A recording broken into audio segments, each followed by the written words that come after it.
للمحسنين ويل يومئذ للمكذبين صدق الله العظيم اللهم صل على محمد وعلى آل محمد كما صليت على إبراهيم وعلى آل إبراهيم إنك حميد مجيد اللهم بارك على محمد وعلى آل محمد كما باركت على إبراهيم وعلى آل إبراهيم إنك حميد مجيد۔ سابقہ آیات میں اللہ رب العزت نے دوزخ کے شعلوں کا ذکر فرمایا اور ان کی کیفیت ارشاد فرمائی کہ دوزخ کی آگ ہوگی اور اس کے جو شعلے ہوں گے ان شعلوں میں جو چنگاریاں ہوں گی وہ محلات جیسی بڑی ہوں گی، اور جب اوپر جا کے پھٹیں گی فرمایا کأنہ جمالۃ صفر، وہ ایسے ہوں گی جیسے زرد اونٹ ہیں، اونٹوں جتنی بڑی بڑی چنگاریاں انہی کے اوپر گریں گی۔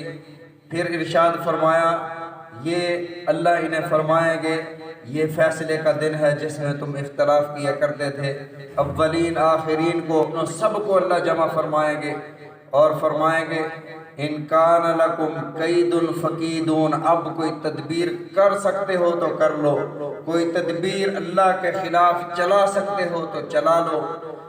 آج کی آیت میں اللہ رب العزت نے متقین کے بارے میں ارشاد فرمایا کہ جب اس قدر عذاب ہوگا، سورج اس 1 میل کے فاصلے پر سر کے اوپر ہے، سایہ کوئی نہیں ہے، عمارت کوئی نہیں ہے، درخت کوئی نہیں ہے، اب نیک لوگ بھی تو ہوں گے، تو یہ نیک لوگ کہاں جائیں گے؟ تو اللہ نے فرمایا ان المتقین فی ظلال، بے شک متقین، متقی تقوی سے ہے۔ تقوی کسے کہتے ہیں؟ بچ جانا۔ تقوی کہتے ہیں رک جانا، حرام سے بچ جانا، کفر سے بچ جانا، شرک سے بچ جانا، فرمایا اللہ کی نافرمانی سے بچ جانا۔ جو یہ سارے امور سر انجام دیتا ہے وہ متقی ہے۔ فرمایا ان المتقین، جو تقوی اختیار کرتا ہے، فرمایا ان المتقین، جو متقین ہوں گے، جو پرہیزگار ہوں گے، فی ظلال وعیون، فی ظلال وہ اللہ کے عرش کے سائے کے نیچے جنت کے سائے میں ہوں گے، وعیون اور وہ چشموں میں ہوں گے۔ کون سے چشمے؟ جن چشموں کا تصور انسان نے نہ کیا، نہ سوچا اس نے، نہ اس کے خیال میں آیا، ایسے چشمے، سلسبیل کا چشمہ، کافور کا چشمہ، زنجبیل کا چشمہ، یہ چیزیں اللہ نے دنیا میں نہیں بھیجی، ہر چیز کی نقل اللہ نے دنیا میں بھیج دی ہے۔ جتنے بھی پھل ہیں، جتنی بھی چیزیں ہیں، یہ نقل ہیں، ان کی اصل اللہ رب العزت جنت میں جنتی کو عطا فرمائیں گے، لیکن یہ زنجبیل کو اللہ نے دنیا میں نہیں بھیجا۔ سلسبیل ہے، کافور ہے، یہ جو چشمے ہیں جنت کے، فرمایا جنتی سائے میں ہوں گے، چشمے میں ہوں گے۔ وَفَوَاكِهَ مِمَّا يَشْتَهُونَ، اور پھل ہوں گے مما یشتہون، جو یہ خواہش کریں گے، جو چاہیں گے، ان پھلوں کا تذکرہ فرمایا لا مقطوعۃ ولا ممنوعہ۔ دنیا میں تو ایسا ہوتا ہے نا کہ کبھی موسم نہ ہو تو وہ بندہ پھل کھا نہیں سکتا، یا پھل تو موجود ہوتا ہے، اس کی دسترس سے باہر ہوتا ہے، یہ توڑ نہیں سکتا، یہ لے نہیں سکتا، فرمایا وہاں ایسی بات نہیں، لا مقطوعۃ ولا ممنوعہ، نہ اسے توڑنے سے کوئی منع کرے گا، ولا ممنوعہ، نہ اسے کوئی روکے گا اس پھل کے پاس جانے سے۔ فرمایا کہ جو یہ چاہیں گے، کلوا واشربوا ہنیئا بما کنتم تعملون، اللہ فرمائیں گے کھاؤ، واشربوا اور پیو، ہنیئا خوشگوار، بما کنتم تعملون، یہ اس لیے تمہیں دیا جا رہا ہے جو تم دنیا میں اچھے عمل کیا کرتے تھے۔ انا کذالک نجزی المحسنین، بے شک ہم ایسے ہی نیکی کرنے والوں کو بدلہ دیا کرتے ہیں۔ فرمایا ویل یومئذ للمکذبین، مارے گئے مکذبین، ہلاک ہو گئے یہ جھٹلانے والے، قیامت کو، رسول اللہ صلی اللہ علیہ وسلم کی رسالت کو، توحید کو انکار کرنے والے مکذبین مارے گئے۔ کلوا وتمتعوا، اللہ فرماتے ہیں کھا لو، وتمتعوا نفع اٹھا لو، قلیلا تھوڑا سا، 10 سال 20 سال 50 سال 70 سال اور 100 سال جی لوگے، 1000 سال جی لوگے، بالآخر تم نے مر جانا ہے۔ کتنا جی لوگے دنیا سے، کتنا نفع اٹھا لوگے؟ اللہ فرماتے ہیں کہ دنیا بہت تھوڑی ہے، دنیا کا سامان بہت قلیل ہے، کتنا رہ لوگے؟ فرمایا کلو، کھا پی لو، وتمتعوا، اور نفع اٹھا لو، فائدہ اٹھا لو، قلیلا، تھوڑا سا وقت ہے۔ انکم مجرمون، بے شک تم مجرم ہو۔ ویل یومئذ للمکذبین، ہلاکت ہے اس دن مکذبین کے لیے، جھٹلانے والوں کے لیے، انکار کرنے والوں کے لیے۔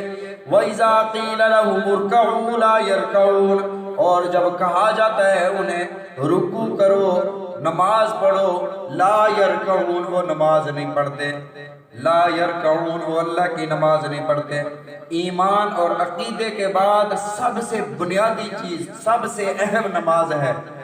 رسول اللہ صلی اللہ علیہ وسلم نے ارشاد فرمایا کہ میرا دل کرتا ہے کہ جو بندے نماز مسجد میں پڑھنے نہیں آتے، اپنے مصلی پر کسی اور کو کھڑا کروں اور ان کے گھروں کو جا کر آگ لگا دوں۔ یہ کون فرما رہے ہیں؟ نبی رحمت صلی اللہ علیہ وسلم ارشاد فرما رہے ہیں، ان کے گھروں کو آگ لگا دوں۔ اور یہ جملہ فرمایا تو رسول اللہ صلی اللہ علیہ وسلم کے اس جملے سے جو نماز نہیں پڑھتے، آپ تحقیق کر لے جا کر، ان کے گھروں میں آگ لگی ہوئی ہے۔ بیٹا نافرمان ہے، بیوی نافرمان ہے، بیٹی نافرمان ہے، معیشت کا مسئلہ ہے، بے برکتی ہے، اس گھر میں یہ سارے مسائل موجود ہیں، آگ لگی ہوئی ہے۔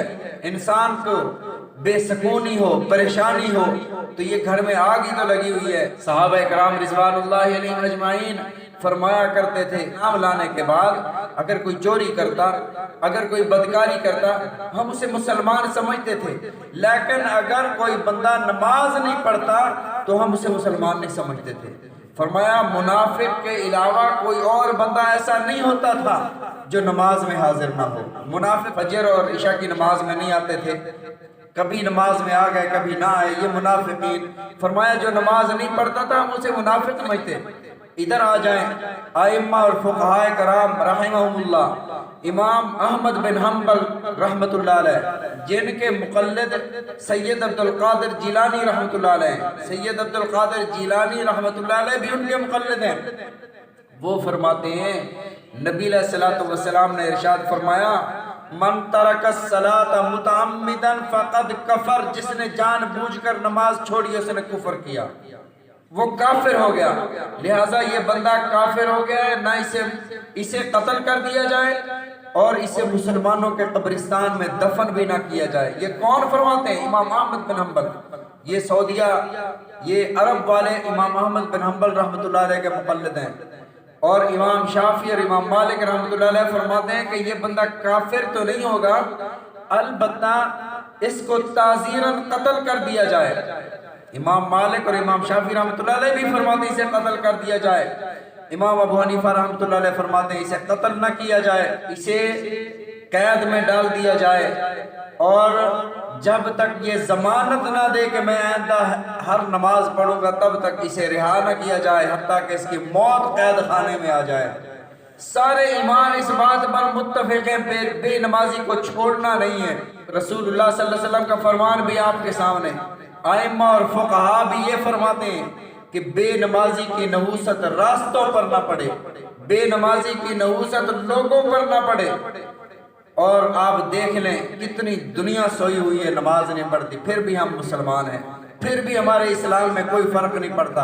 اولاد نماز نہیں پڑھتی، ہم کہتے ہیں بڑا ہو کر پڑھ لے گا، پھر بڑا ہو کر اس والد کے سر پہ جوتے مارتا ہے، پھر کوئی دعا کوئی وظیفہ کارگر نہیں ہوتا۔ وہ نبی رحمت صلی اللہ علیہ وسلم جو کسی بچے کے رونے کی آواز سن کر تڑپ اٹھتے تھے، رسول اللہ صلی اللہ علیہ وسلم نے ارشاد فرمایا کہ بچہ جب 10 سال کا ہو جائے اسے مار کے نماز پڑھاؤ، اسے سختی سے نماز پڑھاؤ۔ جو نماز نہیں پڑھتا اس کا ہمارے ساتھ کوئی تعلق نہیں ہے۔ اللہ نے فرمایا اذا قیل لہم، ایمان لانے کے بعد جب انہیں کہا جاتا ہے ارکعو، رکوع کرو، نماز پڑھو، لا یرکعون، یہ نماز نہیں پڑھتے۔ ویل یومئذ للمکذبین، ہلاکت ہے، تباہی ہے، بربادی ہے اس دن مکذبین کے لیے، جھٹلانے والوں کے لیے، توحید کا انکار کرنے والوں کے لیے، رسالت کا انکار کرنے والوں کے لیے، اللہ کے احکامات کا انکار کرنے والوں کے لیے۔ فَبِأَيِّ حَدِيثٍ بَعْدَهُ يُؤْمِنُونَ۔ اللہ فرماتے ہیں قرآن کے بعد، قرآن کی دولت اللہ نے تمہیں عطا فرما دی، قرآن کے بعد کون سی ایسی بات تمہارے پاس آئے گی یؤمنون جس پر تم ایمان لاؤ گے؟ قرآن ایسی ہدایت تمہیں اللہ نے عطا فرمائی کہ حضرت آدم علیہ السلام سے لے کر حضرت عیسیٰ علیہ السلام تک یہ نعمت کسی کو نہ ملی۔ نبی علیہ السلام نے ارشاد فرمایا اللہ کے کلام کو فرشتے تلاوت نہیں کرتے، البتہ جو میرا امتی اللہ کے کلام کو پڑھتا ہے، قرآن کی تلاوت کرتا ہے، فرشتوں کا جمگٹا لگ جاتا ہے، وہاں آ کر اللہ کا قرآن سنتے ہیں۔ فرمایا اس پڑھنے والے کے ہونٹوں کے بوسے لیتے ہیں اور اللہ کے قرآن کو سنتے ہیں اور کہتے ہیں کیا ہی خوش نصیب ہے، اللہ نے تجھے یہ نعمت عطا فرمائی۔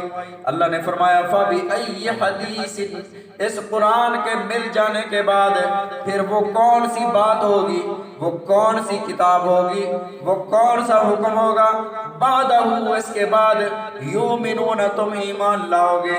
اللہ تعالی ہم سب کو قرآن پاک پر عمل کرنے والا بنائے، نبی علیہ السلام کے فرامین ہم سب کو سمجھنے کی، عمل کرنے کی توفیق عطا فرمائے، نبی علیہ السلام کی سچی اتباع نصیب فرمائے، آمین ثم آمین۔